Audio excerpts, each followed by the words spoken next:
Díaz, que es representante del Colegio Médico del Perú, para que nos pueda dar nociones, más información respecto a este tema.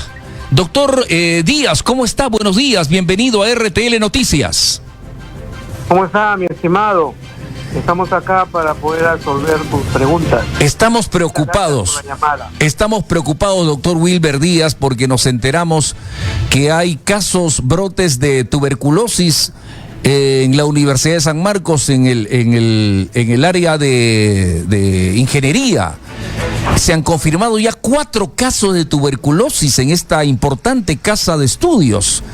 ¿Cómo se da esto, doctor Wilmer? ¿Qué ha pasado? ¿Tiene usted información al respecto? Por favor, oriéntenos. A ver, mi estimado, mire, en realidad la tuberculosis es una enfermedad endémica del país. Miren, al año hay más de 20.000 casos nuevos.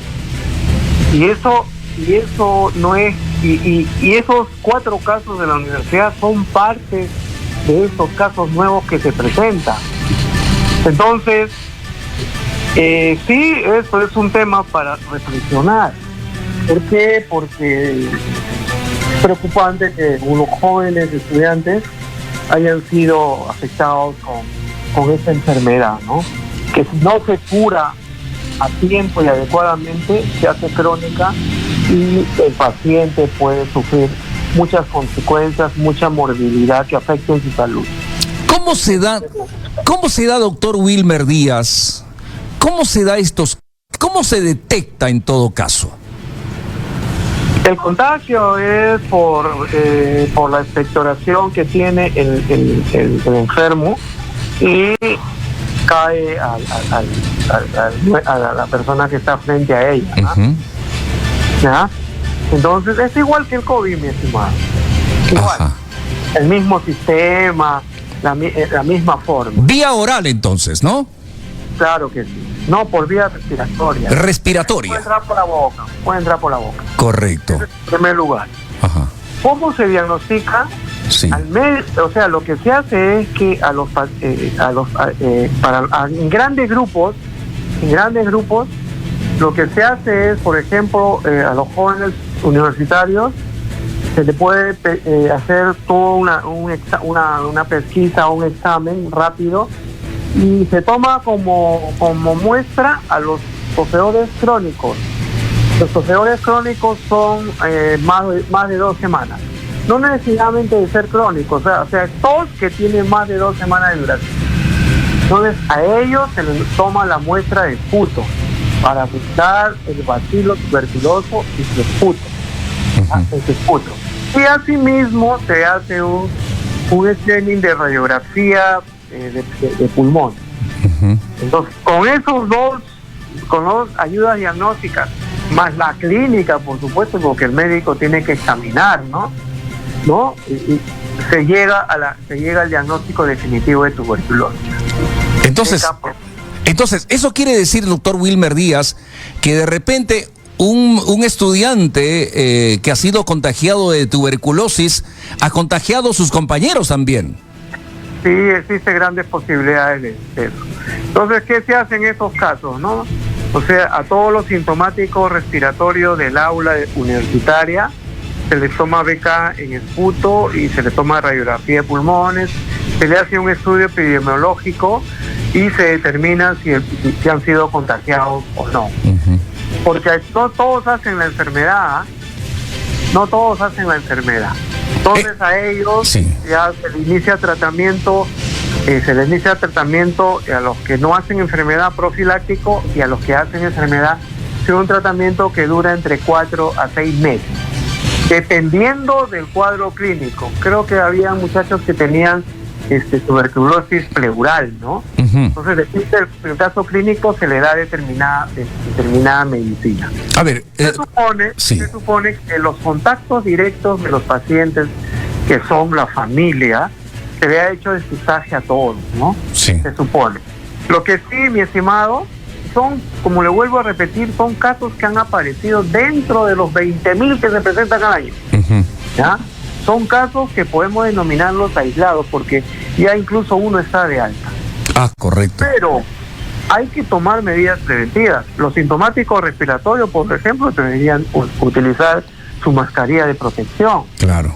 No para protegerse ellos, sino para proteger al resto. A los demás, sí, claro que sí. Claro. Alrededor.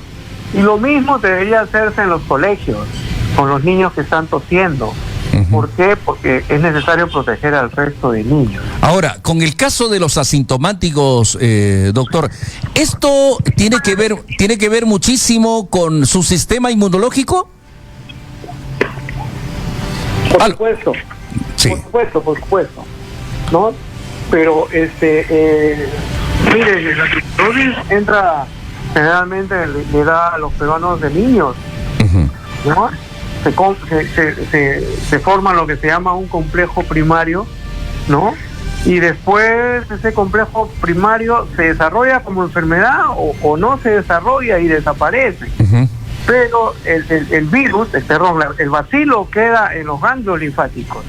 Y aparecen factores de riesgo posteriores como desnutrición, exposición a otros pacientes con tuberculosis, hacinamiento constante, mala alimentación, todas esas cuestiones, y reaparece la enfermedad. Reaparece la enfermedad. Esto es interesante el comportamiento inmunológico de la tuberculosis, ¿ah? Es muy interesante. De repente alguno no lo ha tenido y ni cuenta se ha dado. Y se acusó solo. Así, claro. Así esto no tiene nada que ver con un tema genético, doctor, ¿verdad? No les sabría responder esa pregunta, pero el comportamiento inmunológico depende de cada persona y por lo tanto hay un factor genético asociado, ¿no? Ah, correcto. Bueno, entonces hay que hacerse los chequeos generalmente las pruebas de esputo. Siempre es bueno esto dentro del seno familiar, ¿verdad, doctor? No. Mira, lo que pasa es que hay que ver el tema desde el punto de vista preventivo. Claro. Mire, en las instituciones, en los centros laborales, el jefe, ¿no? El jefe está obligado a hacer pasar a todo su personal por medicina anualmente. Ahí le toman radiografía, exámenes de sangre, etcétera. Los que tienen un seguro que pagan más, ¿no? Le van a tomar una serie de exámenes mayores. Entonces, si tú tomas una radiografía y encuentras pues definitivamente lesiones compatibles con tuberculosis, de esa manera estás previniendo la propagación de la tuberculosis y de todas las enfermedades en general. Y de esa manera también vamos a proteger al resto de la población. Míreme, como es un tema netamente preventivo, hay que alimentarse bien, ¿no? Esta pandemia nos ha enseñado a no estar mucho tiempo en lugares en donde hay aglomeración de personas, ¿no? Sí. Pero lamentablemente, por ejemplo, nuestro sistema de transporte en Lima Metropolitana es malo. Uy, caótico, doctor. A pesar de que existe un tren, y tú ves en el tren pues cómo va, como sardinas, doctor, como sardinas. Claro. Y hay estudios que dicen que si tú viajas en esas condiciones más de una hora, tienes mayor posibilidad de contraer tuberculosis y otras enfermedades, ¿no? Entonces, mira, pues entonces hay que hacer un trabajo amplio, ¿no? Amplio del ministerio, ¿no? En este caso, doctor Díaz, en este caso, por ejemplo, perdone que le corte, pero antes que se me vaya, usted ha hablado de los sistemas de transporte. Por ejemplo, en Lima, el tren se va repleto, totalmente repleto. Ahí y si una persona viaja por más de una hora, digamos, está expuesto a poder contraer este bacilo, ¿no? Digamos, si una persona está lejos, ¿no? Lejos de una persona que tiene tuberculosis, este bacilos está dentro de un tren, así no esté alrededor una persona tuberculosa. ¿Se puede contagiar a esa persona?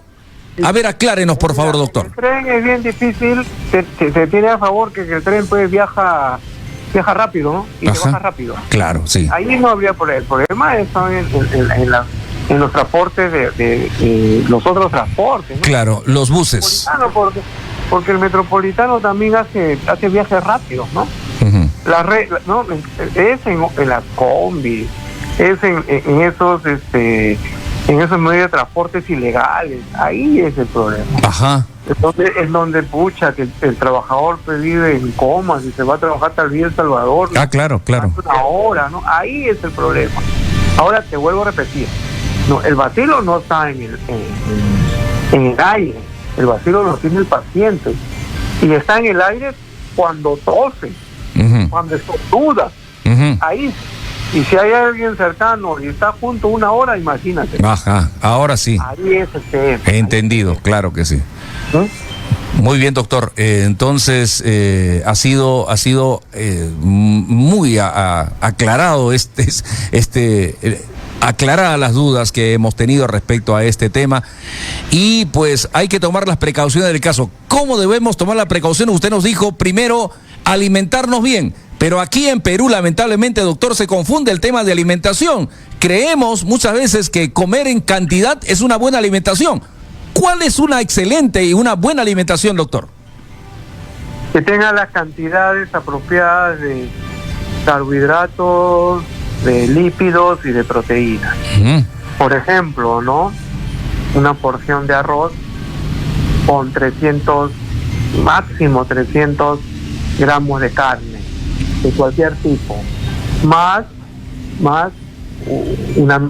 una ensalada de verduras. Eso es una buena alimentación. Ajá, eso. Y en el desayuno puedes fumar leche, un par de panes con queso, ¿no?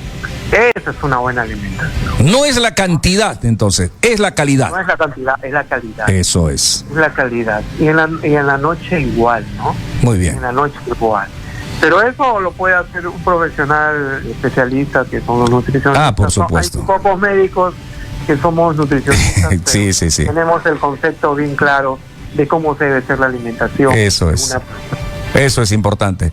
Doctor, muchísimas gracias por haber estado con nosotros en RTL y Conectados. Sí. Permíteme un ratito. Sí, adelante. No, quisiera dirigirme a la población, a los médicos que oyen tu radio, que yo soy el doctor Wilber Díaz, soy candidato a decano nacional del Colegio Médico. Ah, qué bueno. Lista número 2, uh-huh, ¿no? Número 2, y estamos trabajando en todo lo que le estamos mencionando.